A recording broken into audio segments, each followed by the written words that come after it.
welcome to Life Matters. I'm Brendan O'Connell, your host. It's been a while since we've been on television. I've been scouring America to come up with great guests for you. And today we have a very special one, Mark Lee Dickson of East Texas. And he serves as the director of the Right to Life of East Texas and the founder of Sanctuary Cities for the Unborn initiative. Mark Lee Dickson is a God-fearing, Texas-born and raised pro-life activist who fights for the rights of all human beings from conception till natural death. Mr. Dickson and his pro-life activism seeking to defend the lives of the unborn and those who are medically vulnerable in hospitals has been featured in various news outlets across the world. Mr. Dickson is perhaps best known for leading 67 cities and 2 counties across the United States in passing of enforceable ordinances outlawing abortion within their city limits. According to the Washington Times, Dickson may also be the first to have been sued in a defamation lawsuit by the abortion industry for calling abortion murder. In February of 2023, the Supreme Court of Texas sided in Mr. Dickson's favor. Dickson was also the non-government actor named as defendant in the federal lawsuit regarding the Texas Heartbeat Act, which was heard before the Supreme Court of the United States. And in December 2021, all 9 justices agreed the case against Mr. Dickson should be dismissed. Well, I could go on, but I'd like to welcome Mark Lee Dickson. Great to be here. Mark, how did you get involved with the pro-life movement? Well, it all started growing up. I would go to the Gregg County Fair with my parents, and we would look for my grandfather's table. He was a director with the Right to Life of East Texas, and he was either working there, he'd work at the Gregg County Republican table, or he was the party chair. But what I remember most is when I got to the Right to Life table, he had the fetal models.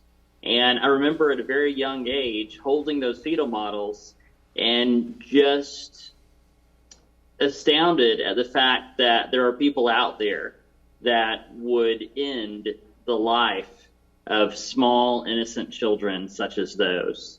After my grandfather passed away of cancer, I wanted to get involved in something that he was involved in, and so I got involved in Right to Life of East Texas, became a director, and have been fighting for life ever since. How did you come up with the idea of going after towns and cities to be pro-life sanctuary cities and towns? Well, I was spending a lot of time outside of an abortion facility in Shreveport, Louisiana, and I heard about, at one time, that abortion facility was looking at crossing the border, going to a little place called Wascom, Texas. And that was 18 miles from Shreveport, Louisiana. There was rumors at play of that abortion facility shutting down, and they already had blueprints to go across the border to Texas, to Wascom specifically, if abortion was ever shut down in Louisiana.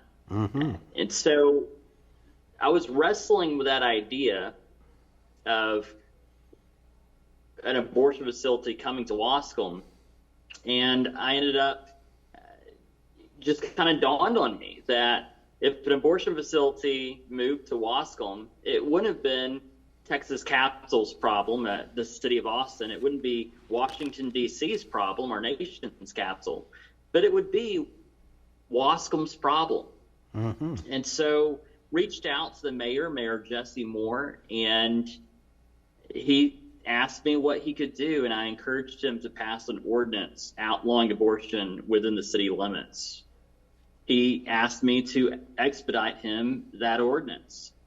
Came up with that ordinance, and having that ordinance in my hand, I just didn't feel comfortable giving him that ordinance because I knew that if they were to pass this ordinance, there would likely be a lawsuit filed by the abortion industry. And so I wanted to be smart about this. Reached out to my senator, Senator Brian Hughes, while I was at Chick-fil-A one night grabbing a bite to eat. And he ended up introducing me over the phone to Jonathan F. Mitchell. He's a law clerk for Justice Scalia. Wow. Been quoted in court opinions by Alito and Thomas, former Solicitor General for the state of Texas. And that started it all. And so ended up, that paved the way for the Texas Heartbeat Act. But that ordinance in Wascom went through several revisions until we got it where we wanted it to be. And when we handed that ordinance to the city of Wascom, it also came along with it a letter from my attorney saying that if any lawsuit were to take place against the city of Wascom, that he would represent the city at no cost to city and taxpayers. And that satisfied my concern of the city getting sued sued into oblivion. Mm-hmm. I wanted to make sure that if they were sued, that they had legal representation and that we could win any battle that came forward. Mm-hmm. And so as a result, we ended up seeing 67 cities now that have passed the ordinance in 2 counties, the largest of those being Lubbock, Texas, which June 1st of 2021 was when that ordinance went into effect and shut down abortion services at the Planned Parenthood there in Lubbock, Texas. Oh, that's great. That's wonderful news. Now, I would imagine each city has different regulations, laws. What is the process for you to try to get a city to become an abortion-free city, not allowing abortions to happen in that city or town? Is there a process? Absolutely. We always encourage people to sign an online petition, and that's at the Sanctuary Cities for the Unborn website, www.sanctuarycitiesfortheunborn.com. And so we see all across America interest being shown in particular areas. And there's a lot of cities in America. There are about 20,000 cities out there, and the majority of these cities are 5,000 and less. Some are, of course, much, much larger than that. But we're very strategic about where we go. We don't go to a place where there's not a lot of interest. We go where there is a lot of interest, a lot of community support, and we usually hold a meeting at a church, an interest meeting.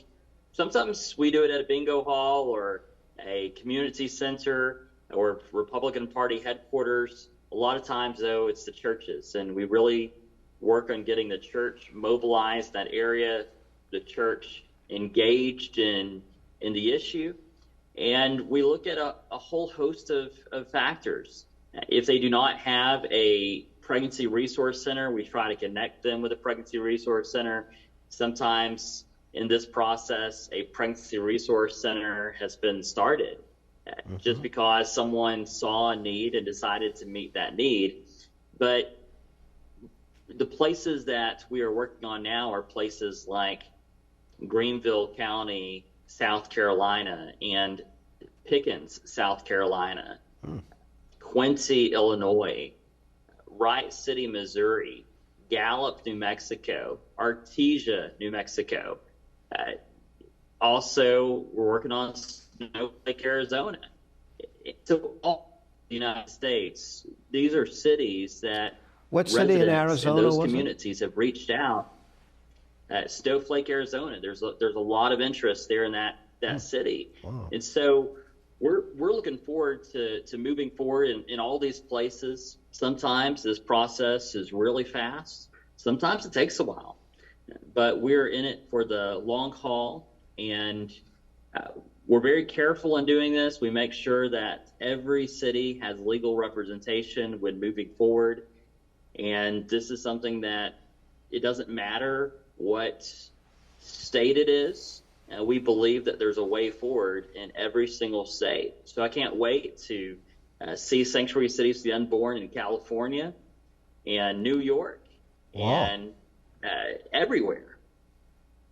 Well, when did you first, what year did you have the first success? And then you're up to 67 now. Have you grown it each year, or does it depend, like you had 10 one year and 15 the next, or how does that work out for you? Well, every year we have seen some type of increase. The first year, this started in 2019. The first year we only saw 7 cities. We got started June 11th, 2019, and we saw 7 cities that year.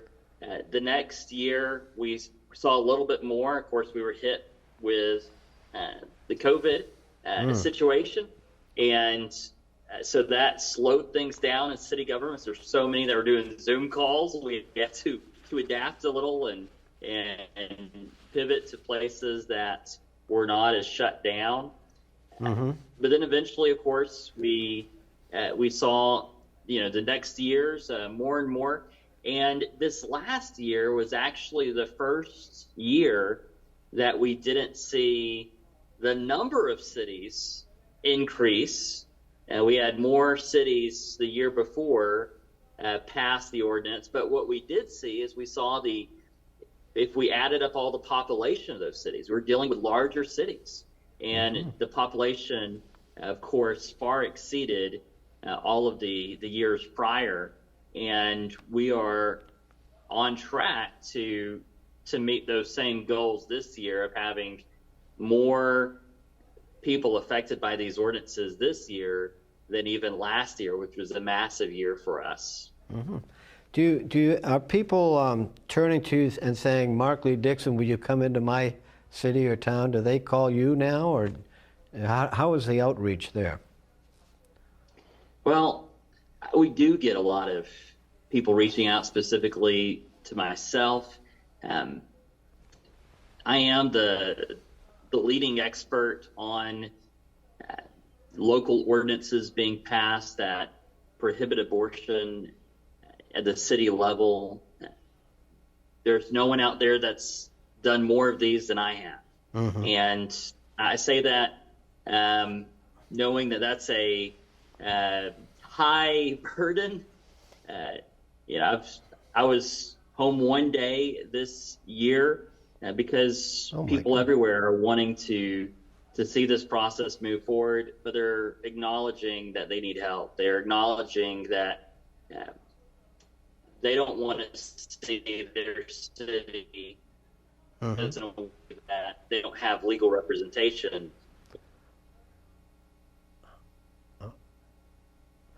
Well, working now really hard on making the response to everyone who's interested. Mm-hmm. And now, when I saw you back in February, I think it was, or maybe it was more recent than that, New Mexico, you had a lot of success in New Mexico, but then the governor or the legislature tried to wipe you out, all the advances you had made there. Could you tell us a little bit about that, and how does that feed into the Comstock Act? Absolutely. So in New Mexico, we've been getting responses from New Mexico of people that have wanted to see their city pass a sanctuary city for the unborn ordinance for years. We have seen that. And when we started to go over there, we went over there after Roe v. Wade was overturned, and we saw Holman's Health had made an announcement that they were targeting southeast New Mexico. So they wanted to set up shop a few miles from the Texas border to get Texas residents, and we said not on our watch. And so we ended up seeing an ordinance pass in Hobbs, New Mexico, which was actually a place that Holman's Health, an abortion provider, was targeting. And when we started moving that ordinance forward, they were already looking at a building and papers had been signed, but they ended up backing out completely, to which we said, praise the Lord. Mm-hmm. And we saw Holman's Health move about 5 hours to Albuquerque. They were targeting Clovis, but they abandoned Clovis as well when we started to move an ordinance forward there. And so we also saw Lee County and Roosevelt County. And then, of course, what happened was the Attorney General filed a lawsuit against those cities. Of course, at the same time, there was legislation that had been passed in New Mexico. In this legislation specifically said that cities were prohibited from passing ordinances outlawing abortion. And so two things at once there. Well, what we ended up arguing is that in New Mexico, the ordinances there were not like Texas. We were not passing explicit abortion bans.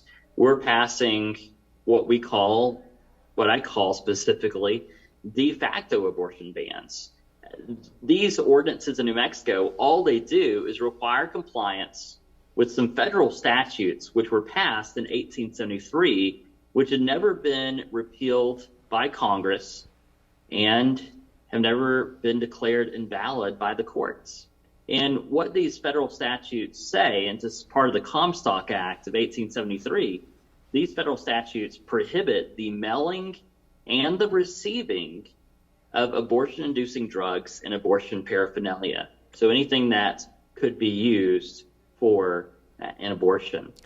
And so, of course, under these federal statutes, if they're really enforced, then no abortion facility would be able to be in business. And so, of course, the day that the Attorney General sued the 4 jurisdictions, there was already another jurisdiction on the agenda for that night to pass an ordinance, City of Eunice, and they did.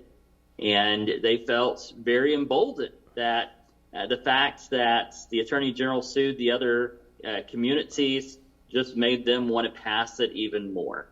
And then, of course, we ended up seeing Edgewood, New Mexico, pass an ordinance as well. And it's not stopping. There are many more communities throughout New Mexico that they're not hindered by the threats of lawsuits, that they are ready to stand up and fight for the right to life. Well, that's wonderful news. Now, I saw you make a presentation and have some folks out in front of the United States Supreme Court in Washington, D.C. in reference to the Comstock Act. Why there, and Absolutely. what are you trying to achieve, and are your opponents trying to stop you or eviscerate the Comstock Act? Well, what we decided to do, the City of Eunice felt a little left out when they were not sued by the Attorney General of New Mexico. They were thinking that they would be added to the lawsuit, and they weren't. And they were looking for other ways that they can push back, and they decided to sue the Attorney General and also the Governor of New Mexico, Governor Michelle Lujan Grisham. And they sued, arguing that these federal statutes, that they wanted to see these enforced.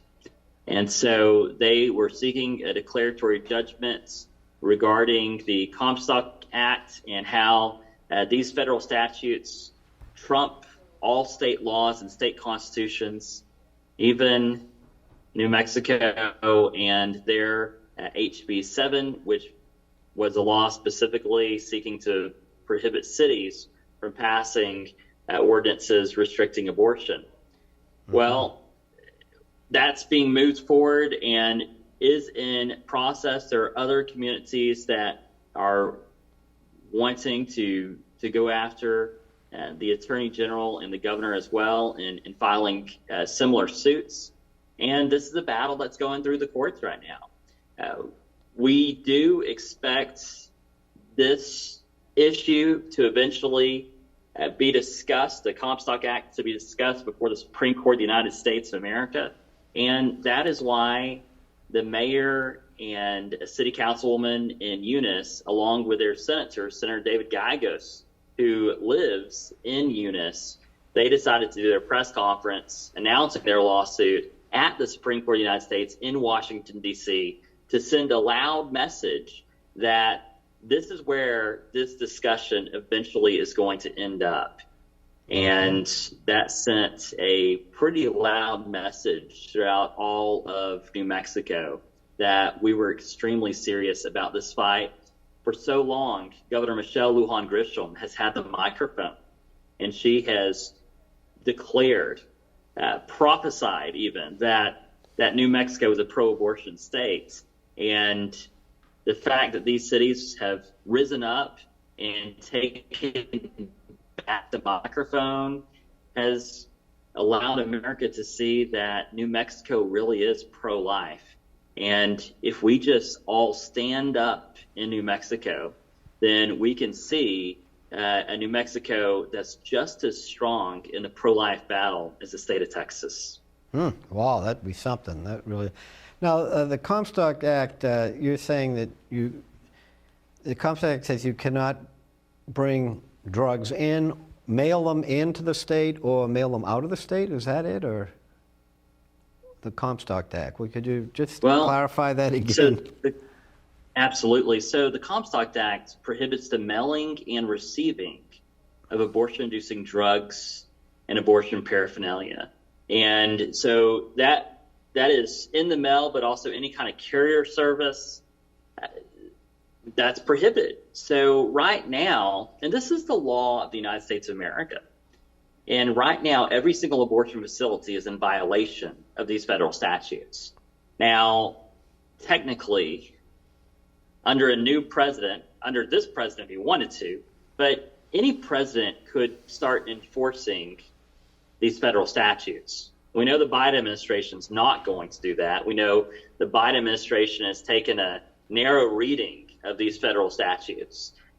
But a future president could enforce these federal statutes. And if he were to enforce these federal statutes, it could shut down every single abortion facility and abortion organization in America. Wow, that's really something. Well, gosh, I really appreciate you coming on the show today and telling us what may happen. Just one final question, and that has to do with the Mifeprex. Mifeprex, it may go the way of the dinosaur, but right now Mifeprex is mailed in from outside the United States for people, mail order abortions. Will it stop Mifeprex, do you think? Absolutely. Any drug that is used for an abortion, it can stop.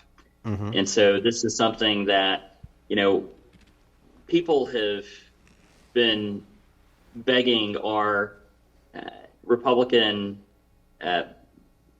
potential nominees for president to support a federal abortion ban. And I'm all supportive of the idea of encouraging those who are running for office to support a federal abortion ban. But the way that I see it, we have a de facto federal abortion ban that's already on the books, and it's just going to be enforced. If this 18 U.S.C. 1461 and 1462, which is these laws in question, if they were enforced by a future president, we could shut down the abortion industry overnight. Well, that's wonderful. And that'd be a glorious thing. That is really in California, in Hawaii, Alaska, every single state. And even Massachusetts. Yeah. Absolutely. Well, Mark Lee Dickson, thank you so much for coming on the show and telling us about the wonderful accomplishments you've had thus far, and hopefully you'll have many more in the future. And folks, we hope you found today's show to be unique, informative, content-rich, truthful, and thought-provoking. Thanks for watching and listening. My name is Brendan O'Connell, your friend for life.